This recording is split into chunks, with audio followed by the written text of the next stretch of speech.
To the men and women of our ADF and Australia's veterans, I know today is a day of sadness and reflection for our Afghanistan veterans. It's a time of deep and uncomfortable questioning, and that is only right. We shouldn't hide from it. The scenes from Kabul have been absolutely heartbreaking. It's a sobering day for everyone, and particularly those who have given so much over the past 20 years, and most notably those 41 who were lost. I know the overriding concern of the veterans I've spoken to has been for us to protect those who worked alongside us in Afghanistan, that worked alongside you.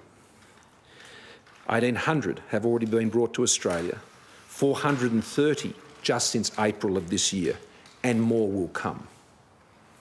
I want you to know that we will continue to do everything we can for those who have stood with us, as we have to this day.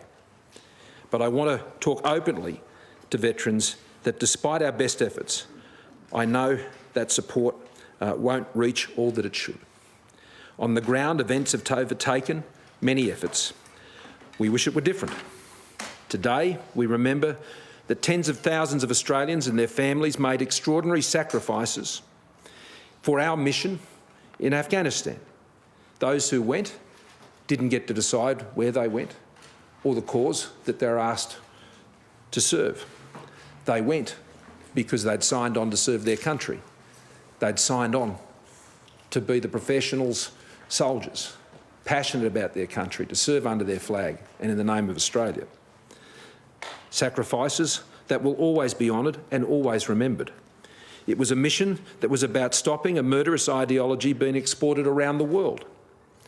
For 2 decades, that ideology has been contained, as have the mass casualty attacks of those times. A generation of Taliban leadership was wiped out because of that violence, and time will tell if the lesson of that history has been learned.